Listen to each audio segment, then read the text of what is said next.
नमस्कार छात्रों, स्वागत है आपका मयूर नोबेल सीनियर सेकेंडरी स्कूल की ओर से संचालित ऑनलाइन यूट्यूब क्लासेज में। छात्रों, हम विज्ञान विषय के अंतर्गत आनुवंशिकी पाठ का अध्ययन कर रहे थे, जिसमें हमने आनुवंशिकी शब्द की परिभाषा, मेंडल का जीवन परिचय, मेंडल के नियमों की पुनर्खोज, मेंडल ने अपने प्रयोगों के लिए मटर के पादप का चुनाव क्यों किया तथा मेंडल को सफलता प्राप्त होने के कारण, एवं जो पिछला वीडियो था उसमें हमने आनुवंशिक शब्दावली का अध्ययन किया था। आज हम उससे आगे कुछ महत्वपूर्ण जो बात इस पाठ की जो सबसे महत्वपूर्ण बात कहलाती है, आज हम इसका अध्ययन करेंगे। आज जो हमारा टॉपिक है वो है मेंडलवाद, जिसे मेंडलिज्म कहते हैं, आनुवंशिकता के हम नियम कहते हैं। तो ये आनुवंशिकता के नियम या मेंडलवाद क्या है, तो सबसे पहले हम इसकी परिभाषा को देख लेते हैं। तो मेंडलवाद, तो ग्रिगोर जॉन मेंडल ने, जिसे हम आनुवंशिकता के जनक कहते हैं, ने उद्यान मटर के पादप पर, उद्यान मटर का वैज्ञानिक नाम है पाइसम सैटाइवम, उद्यान मटर के पादप पर विशेष प्रयोगों द्वारा, प्रयोग कौन से थे, तो हम इससे कहते हैं संकरण प्रयोगों द्वारा, संकरण प्रयोगों के द्वारा कुछ नियमों का प्रतिपादन किया, कुछ नियमों को उन्होंने दिया। इन नियमों को हम मेंडलवाद या हम इन्हें आनुवंशिकी के नियम कहते हैं। दोबारा से हम इसको एक बार देखें। तो ग्रिगोर जॉन मेंडल ने उद्यान मटर के पादप पर, किस पादप पर, उद्यान मटर के पादप पर संकरण प्रयोगों द्वारा, प्रयोगों का नाम क्या है, संकरण प्रयोग, नर और मादा अलग अलग पौधों पर इसने प्रयोग किए, दोनों को आपस में इसने मिलाया, नर और मादा का आपस में मेल, इसे हम कहते हैं संकरण। तो संकरण प्रयोगों द्वारा कुछ नियमों का प्रतिपादन किया, जिन नियमों का प्रतिपादन किया, जो नियम दिए, इन नियमों को हम क्या कहते हैं, इन नियमों को हम कहते हैं मेंडलवाद या आनुवंशिकी के नियम कहते हैं। तो ये कितने नियम है कुल, तो यहाँ पर हम देखें तो कुल 3 नियम है। पहला नियम प्रभाविता का नियम, दूसरा पृथक्करण या युग्मकों की शुद्धता का नियम, और तीसरा नियम है स्वतंत्र अपव्यूहन का नियम। पिछले वीडियो में हमने संकरण के बारे में समझा था कि एकल संकरण, द्विसंकरण, त्रिसंकरण, बहुसंकरण। तो संकरण प्रयोगों के आधार पर ही इसने अपने नियम दिए। तो यहाँ संकरण प्रयोग एकल संकरण है, द्विसंकरण है। मुख्य रूप से प्रभाविता और पृथक्करण का जो नियम है, यह दोनों नियम एकल संकरण प्रयोग पर आधारित है। एकल संकरण प्रयोग, तो एकल संकरण प्रयोग की परिभाषा हमने यह देखी थी कि वह संकरण प्रयोग जिसमें एक लक्षण की वंशागति का अध्ययन किया जाता है, उसे हम कहते हैं एकल संकरण प्रयोग। तो यहाँ पर प्रभाविता का नियम और पृथक्करण का नियम, ये दोनों नियम एकल संकरण प्रयोग पर आधारित है, जबकि स्वतंत्र अपव्यूहन का नियम, यह नियम द्विसंकरण प्रयोग पर आधारित है। तो वह संकरण प्रयोग जिसमें 2 लक्षणों की वंशागति का अध्ययन किया जाता है, हमने उसे कहा था द्विसंकरण प्रयोग। तो स्वतंत्र अपव्यूहन का नियम, यह नियम द्विसंकरण प्रयोग पर आधारित है। द्विसंकरण प्रयोग। तो मेंडलवाद या मेंडल के जो नियम है, आनुवंशिकता के नियम कुल कितने हैं, 3, प्रभाविता का नियम, पृथक्करण का नियम और स्वतंत्र अपव्यूहन का नियम। पहला नियम प्रभाविता का, दूसरा पृथक्करण का और तीसरा स्वतंत्र अपव्यूहन का नियम। तो इन्हें हम देखें आगे। तो पहला नियम है प्रभाविता का नियम। प्रभाविता का नियम जो है, यह नियम एकल संकरण प्रयोग पर आधारित है। एकल संकरण प्रयोग जिसमें एक लक्षण की वंशागति का अध्ययन किया जाता है। तो जब किसी एक लक्षण, कोई भी मटर के पादप में जो 7 विपर्यासी लक्षण मेंडल ने चुने थे, उनमें से किसी एक लक्षण को उसने ध्यान में रखा, उस पर उसने अध्ययन किया। तो एक लक्षण के 2 विपर्यासी समयुग्मजी, समयुग्मजी का अर्थ है कि जिसमें दोनों जो युग्म विकल्पी है वह एक समान होते हैं, उसे हम कहते हैं समयुग्मजी। तो समयुग्मजी का अर्थ है शुद्ध जनक, जिनकी जो जीन संरचना होगी वो पूरी तरह से शुद्ध होती है। समयुग्मजी में जीन संरचना, दोनों युग्म विकल्पी जीन के दोनों युग्म विकल्पी एक समान होते हैं। तो शुद्ध जनकों के मध्य जब संकरण कराया जाता है, तो जो लक्षण F1 पीढ़ी में स्वयं को अभिव्यक्त करता है, जो लक्षण प्रथम पीढ़ी में प्रकट होता है, उस लक्षण को हम प्रभावी लक्षण कहते हैं, तथा जो लक्षण स्वयं को अभिव्यक्त नहीं कर पाता, जिसकी अभिव्यक्ति नहीं होती है, वह लक्षण छुपा रहता है, ढका रहता है, प्रकट नहीं हो पाता, उस लक्षण को हम अप्रभावी लक्षण कहते हैं। तो F1PD में जो लक्षण अपने आप को प्रकट कर लेता है, जिस लक्षण की अभिव्यक्ति होती है, जो लक्षण दिखाई देता है, उस लक्षण को हम प्रभावी लक्षण कहते हैं। तथा F1PD में जो लक्षण अभिव्यक्त नहीं होता, जो लक्षण दिखाई नहीं देता, उस लक्षण को अप्रभावी लक्षण कहते हैं। तथा इस नियम को हम प्रभाविता का नियम कहते हैं। तो इस प्रभाविता के नियम को हम समझते हैं आगे कि नियम किस प्रकार से। तो मेंडल ने क्या किया, एक लक्षण कौन सा लिया, तो यहाँ पादप की ऊंचाई का उसने लक्षण लिया। तो पादप की ऊंचाई में दो विपर्यायी लक्षण हमें दिखाई देते हैं, पहला लंबापन और दूसरा बौनापन। ऊंचाई में दो लक्षण है, पहला लंबापन और दूसरा बौनापन। तो उसने शुद्ध जनक लिए। तो सबसे पहले हम देखेंगे जनक पीडी। तो जनक पीडी को हम कहते हैं पी। तो यहां पर है नर पादप और दूसरा पादप है मादा। तो संकरण के लिए, लैंगिक जनन के लिए नर पादप और मादा पादप। अब एक पादप कैसा है, समयुग्मजी लंबा, समयुग्मजी लंबा, समयुग्मजी जिसमें दोनों युग्म विकल्पी एक समान है। तो यहां लंबे के लिए कारक होता है कैपिटल टी। इसी तरह से मादा वह है समयुग्मजी बोना, और बोने के लिए जो कारक है युग्म विकल्पी है वो है दोनों ही स्मॉल टी। दोनों ही युग्म विकल्पी एक समान है, इसलिए हम इसे कहते हैं समयुग्मजी। अब क्या होगा, अब इनमें नर में अर्धसूत्री विभाजन के द्वारा आगे युग्मकों का निर्माण होता है। तो युग्मक वह कोशिका है जिनमें गुणसूत्रों की संख्या मात्र कोशिका से आधी पाई जाती है। तो यहां पर होगा अर्धसूत्री विभाजन, युग्मक में निर्मित हो जाएंगे, युग्मक का यहां निर्माण होगा। तो अर्ध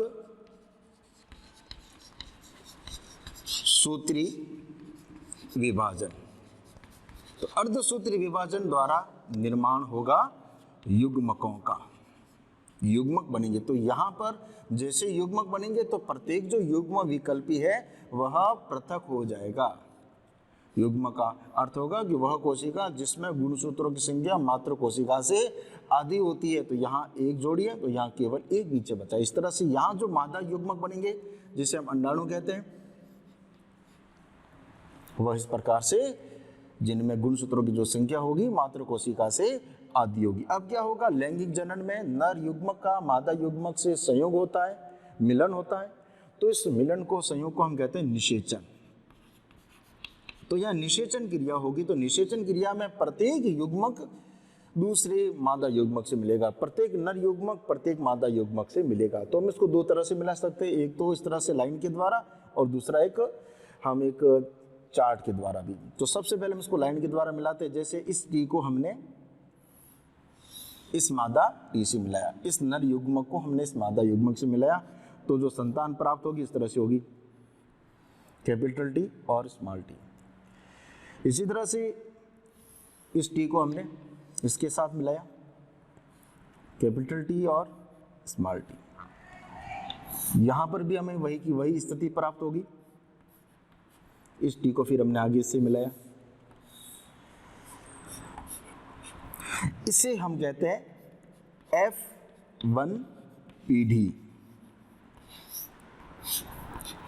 जनक के संकरण से उत्पन्न होने वाली जो प्रथम पीढ़ी है, इस पीढ़ी को हमने कहा F1PD।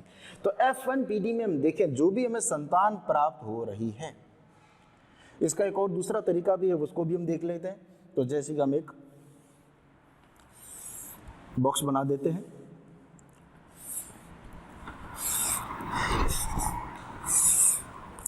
एक तरफ हम लिखते हैं नर युग्मक और यहां पर हमने लिखा क्षैतिज में, तो ऊर्ध्व दिशा के अंदर हम लिख लेते हैं मादा युग्मक। नर युग्मक कौन है, तो बड़े टी है दोनों ही, मादा युग्मक दोनों ही छोटे टी है। अब हमें क्या करना है, इनको आपस में मिलाना है। तो मिलाते हैं इसको, बड़ा टी और छोटा टी। पहले हमने बड़ा टी क्यों लिखा, क्योंकि ये लक्षण प्रभावी होता है, प्रभावी होने से ये पहले आएगा। इसी तरह से इधर भी हम वही लिखेंगे, यहाँ पर भी वही होगा और इधर भी वही बनेगा। तो यहाँ देखें जो F1PD है, इस F1PD में सभी पादप हमें एक समान दिखाई देते हैं। सभी पौधों का जो बाहरी प्रतीति है, इनका लक्षण अनुपात यदि हम देखें तो सभी पौधे हमें लंबे दिखाई देते हैं। सारे के सारे पौधे लंबे दिखाई देते हैं। लंबे क्यों दिखाई देते हैं? क्योंकि यह लक्षण प्रभावी है और प्रभावी होने के कारण ही प्रथम पीढ़ी में प्रकट हुआ। जो लक्षण प्रभावी होगा वह लक्षण प्रथम पीढ़ी में प्रकट होता है, उत्पन्न होता है। इस लक्षण को हम कहते हैं प्रभावी लक्षण और इस नियम को हम कहते हैं प्रभाविता का नियम। तो यहाँ देखिए जो पौधे उत्पन्न होंगे सभी पौधे लंबे होंगे, लेकिन ये पौधे लंबे हैं लेकिन शुद्ध लंबे नहीं होंगे। तो किस प्रकार के होंगे? विषम युग्मजी लंबी, विषम युग्मजी लंबे पादप देखेंगे तो इसके अंदर प्रभावी लक्षण और अप्रभावी लक्षण दोनों प्रकार के युग्म विकल्पी मौजूद हैं, इसलिए हम इसे कहेंगे विषम युग्मजी लंबे। तो इस प्रकार से जो लक्षण पहली पीढ़ी में प्रकट होता है उस लक्षण को हम कहते हैं प्रभावी लक्षण, और जो लक्षण छुपा रहता है उस लक्षण को हम कहते हैं अप्रभावी लक्षण। तो इस नियम को हम एक और दोबारा से देखें तो मेंडल ने एकल संकरण प्रयोग के आधार पर इस नियम को दिया था। तो इसने कहा कि जब एक लक्षण के दो विपर्यासी समयुग्मजी, विपर्यासी करते हैं जैसे कि एक पौधा हमने लंबा लिया तो दूसरा पौधा कौन सा लिया? बोना। दो विपर्यासी समयुग्मजी शुद्ध जनकों के मध्य, जिनकी जो जीन संरचना थी दोनों की शुद्ध थी, एक की कैपिटल टी है और दूसरे की है स्मॉल टी, शुद्ध जनकों के मध्य जब संकरण कराया जाता है, जब हम इनको आपस में मिलाते हैं, क्रॉस कराते हैं, तो जो लक्षण F1PD में स्वयं को अभिव्यक्त करता है, जो लक्षण पहली पीढ़ी में प्रकट होता है उस लक्षण को हम प्रभावी लक्षण कहते हैं, और जो लक्षण स्वयं को अभिव्यक्त नहीं करता, छुपा रहता है, उस लक्षण को हम अप्रभावी लक्षण कहते हैं तथा इस नियम को हम प्रभाविता का नियम कहते हैं। तो ये प्रभाविता का नियम। प्रभाविता के नियम के बाद दूसरा नियम है, वो नियम है पृथक्करण का नियम। पृथक्करण के नियम को हम युग्मकों की शुद्धता का नियम भी कहते हैं। तो ये नियम उसने क्यों दिया? तो उसने देखा कि जो संकरण कराया तो सारे के सारे पौधे लंबे प्राप्त हुए, बोनेपन का गुण कहाँ चला गया? क्या बोनापन गायब हो गया गुण? इस गुण को आगे बताने के लिए उसने इस नियम को दिया जिसे हम कहते हैं पृथक्करण का नियम।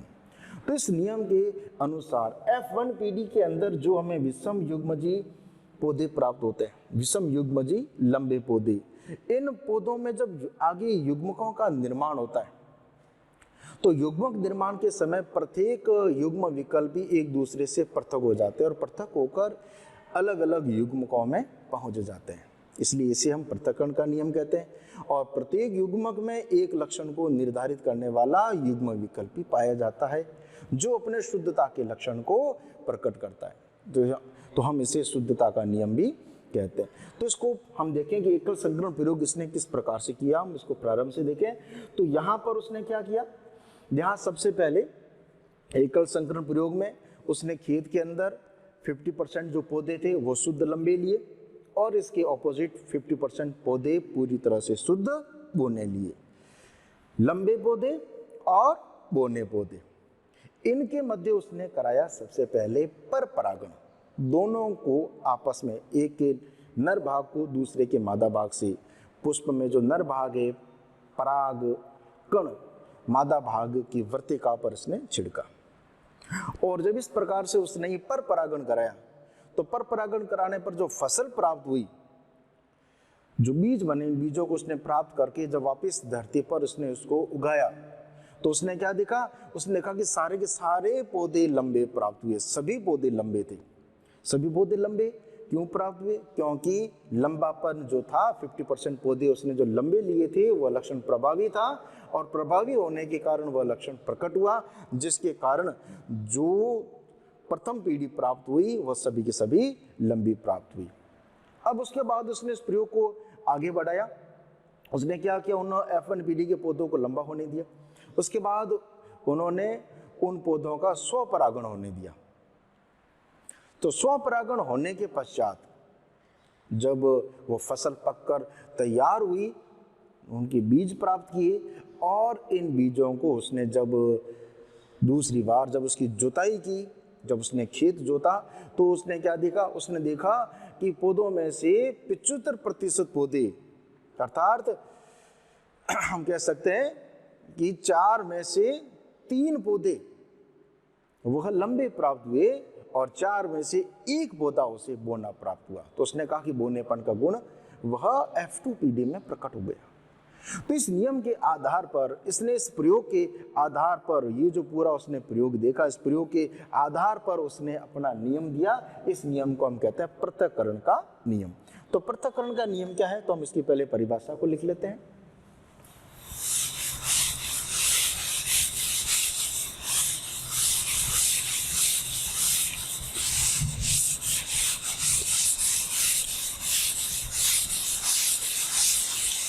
अगला नियम है पृथक्करण का नियम। पृथक्करण के नियम को हम शुद्धता का नियम भी कहते हैं। इसका दूसरा नाम है शुद्धता का नियम। तो यह नियम भी एकल संकरण प्रयोग पर आधारित है। यह नियम एकल संकरण प्रयोग पर आधारित है।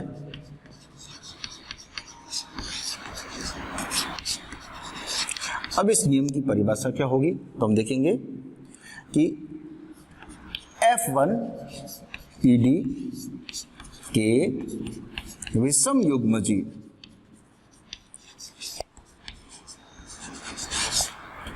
युग्मजी लंबे पादप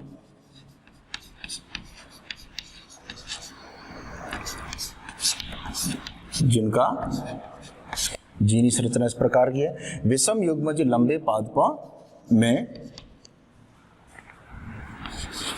युग्मक निर्माण के समय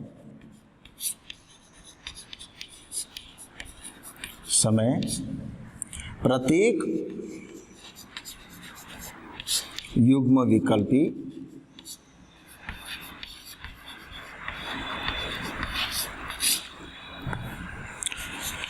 एक दूसरे से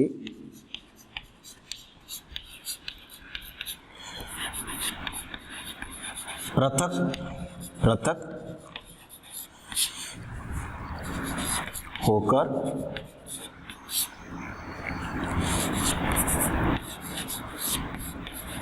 युग्मकों में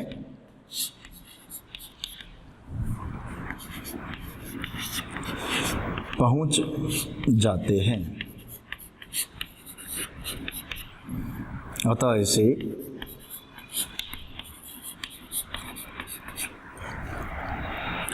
पृथक्करण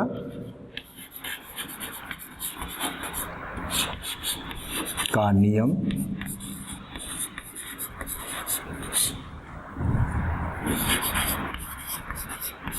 कहते हैं। आगे हम देखेंगे कि प्रत्येक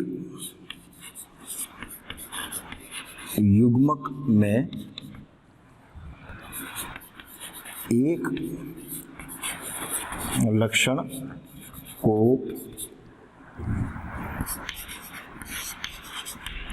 नियंत्रित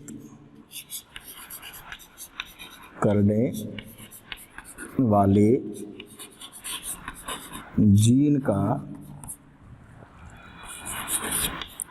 युग्म विकल्पी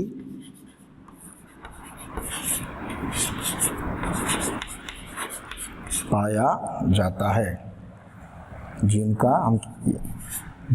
का एक युग्म विकल्पी पाया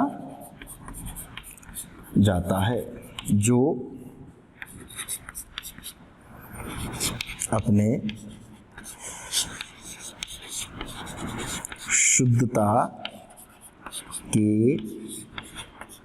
गुण को प्रकट करता है। तो हम इसको देखें, पृथक्करण का नियम, ये तो इसकी परिभाषा है। तो यह जो नियम है, यह नियम एकल संकरण प्रयोग पर आधारित है। तो एकल संकरण प्रयोग पर प्रभाविता का नियम भी आधारित है, उसी प्रकार पृथक्करण का नियम भी एकल संकरण प्रयोग पर आधारित है, जिसमें केवल एक लक्षण की वंशागति का अध्ययन किया जाता है।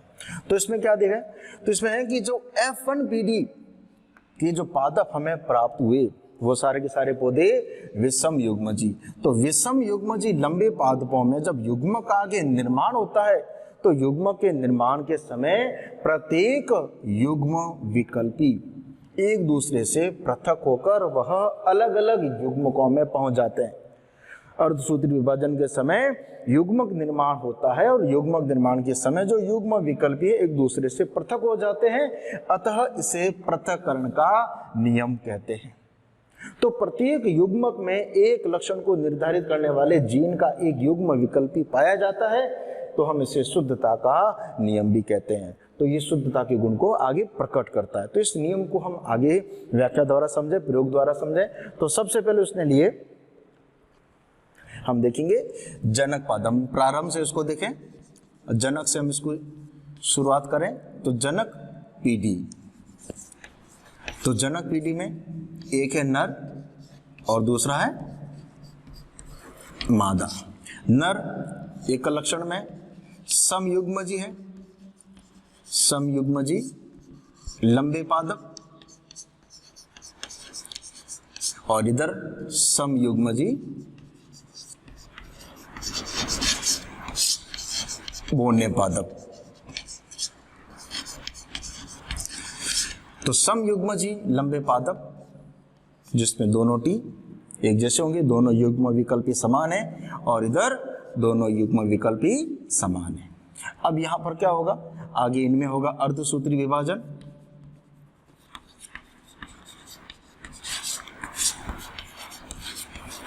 और अर्धसूत्री विभाजन द्वारा निर्माण होगा युग्मकों का। तो युग्मक बनेंगे यहां पर,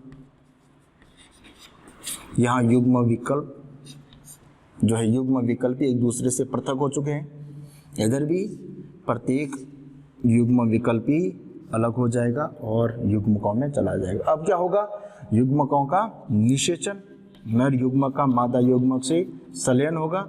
तो यहाँ F1PD में सभी पौधे हमें एक समान दिखाई देते हैं। सारे के सारे पौधे जो होंगे, अभी हमने लक्षण अनुपात, जीन अनुपात जो देखा, प्रभावी लक्षण का सभी समान था। तो यहाँ जो देखेंगे जो पौधे प्राप्त होंगे, सारे के सारे पौधे हमें लंबे प्राप्त होते हैं, लेकिन लंबे किस प्रकार के होंगे, विषम युग्मजी लंबे। तो हम इसको मिलाते हैं, बड़ा टी छोटा टी, इसको हमने से मिलाया।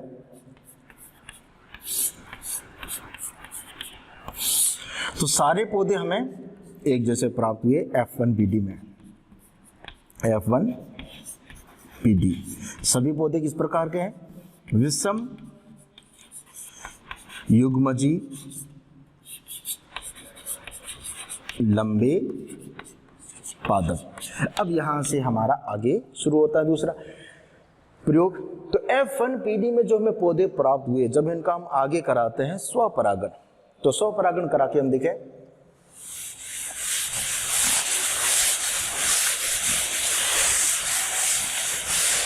तो यहां पर हम लिखेंगे स्वपरागण कराने पर। तो F1PD के जो जनक पादप है वो किस प्रकार के हैं, विषम युग्मजी लंबे। तो पहला है नर और दूसरा है मादा। विषम युग्मजी लंबे पादप, और इधर भी हो जाएगा विषम युग्मजी लंबे, और साथ में लिख देंगे पादप।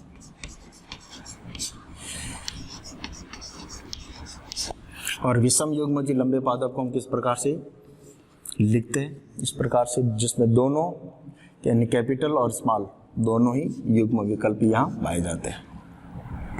तो ये F1PD के पौधे, F1PD के पौधों को हमने आगे स्वपरागित कराया। तो स्वपरागित कराने पर अब क्या होगा, यहां पर निर्माण होगा युग्मकों का। तो ये है जनक। अब देखें तो यहां पर जब इनमें युग्मक बनेंगे तो युग्मक बनते समय अर्धसूत्री विभाजन, तो अर्धसूत्री विभाजन द्वारा जब युग्मक बनेंगे तो यहां युग्मक दो प्रकार के बनेंगे। तो मेंडल ने कहा कि विषम युग्मजी लंबे पादपों में युग्मक निर्माण के समय प्रत्येक युग्म विकल्पी एक दूसरे से पृथक हो जाता है। तो यहां पृथक हो जाएंगे दोनों युग्म विकल्पी, इसलिए हम इसे पृथक्करण का नियम कहते हैं। विषम युग्मजी लंबे पादपों में युग्मक निर्माण के समय प्रत्येक युग्म विकल्पी एक दूसरे से पृथक हो जाता है और इसलिए इसे पृथक्करण का नियम कहते हैं। यहां पर भी जो युग्मक बनेंगे वह युग्मक दो प्रकार के होंगे, कैपिटल टी और स्मॉल टी। तो इसे हमने कहा युग्मक। प्रत्येक युग्मक में एक लक्षण को नियंत्रित करने वाला एक युग्म विकल्पी पाया जाता है। ये जो युग्मक बना, इस युग्मक में एक लक्षण को नियंत्रित करने वाला एक युग्म विकल्पी मौजूद है, जो क्या करेगा, जो अपने शुद्धता के लक्षण को प्रकट करेगा।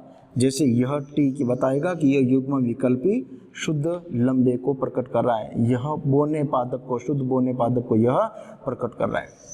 तो प्रत्येक युग्म विकल्पी में एक लक्षण को नियंत्रित करने वाले जीन का एक युग्म विकल्पी पाया जाता है, जो अपने शुद्धता के लक्षण को प्रकट करेगा। अब आगे क्या होगा, अब हम इनका आगे करेंगे निषेचन। युग्मकों को आपस में एक दूसरे से मिलाएंगे। नर युग्मक को मादा युग्मक से आपस में मिलाना, सलेत करना, जोड़ना। तो जोड़ने से हमें जो पीढ़ी प्राप्त होगी वो पीढ़ी होगी F2PD। तो इसको हम मिलाते हैं। तो मिलाने के दो तरीके। पहला तरीका, हम इसको लाइन द्वारा मिलाते हैं। बड़े टी को कैपिटल डी से मिलाया तो यहाँ जो पहला पौधा प्राप्त होगा इसे हमने कहा F2PD। यह पहला पौधा जिसमें दोनों टी किस प्रकार के हैं, लंबे। तो इसे हम कहेंगे समयुग्मजी लंबा, समयुग्मजी लंबा पादप।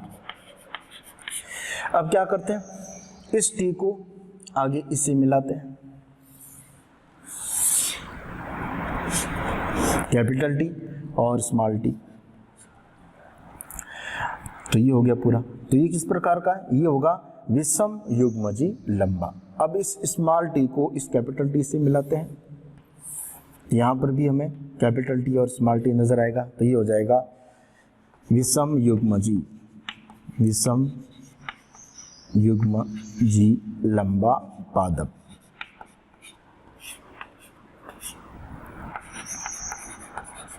अब क्या करते हैं, इस कैपिटल टी को, सॉरी इस स्मॉल टी को इस स्मॉल टी से मिलाते हैं। तो यहाँ पर इस प्रकार का समयुग्मजी हमें बोना पादप प्राप्त होगा, समयुग्मजी बोना। यदि हम इसको कॉलम के द्वारा मिलाते हैं तो इस प्रकार की कॉलम हम बनाएंगे। एक तरफ हम लिखते हैं नर और एक तरफ हम लिखते हैं मादा। अब नर में कौन है, तो यहाँ पर है कैपिटल टी और इधर है स्मॉल टी, इधर है कैपिटल टी मादा में और इधर स्मॉल टी। मिलाते हैं इसको, दोनों टी हो जाएंगे कैपिटल और ये स्मॉल। तो कैपिटल और स्मॉल, जब इसको हम आपस में मिलाएंगे तो कैपिटल और स्मॉल, और इसको मिलाएंगे तो दोनों टी स्मॉल। तो यहाँ पर हम देखें कि जो F2PD के अंदर इनकी जो बाहरी प्रतीति हमें प्राप्त होती है, बाहर से हमें पौधे दिखाई देते हैं, तो 4 में से 3 पौधे ऐसे हैं जो हमें लंबे दिखाई देते हैं और एक पौधा हमें ऐसा दिखाई देता है जो बोना है। तो बोना पौधा या बोना लक्षण वह पुनः प्रकट हो जाता है, जिससे ये नियम, इस नियम के आधार पर जो जीन संकल्पना है इसकी पुष्टि होती है।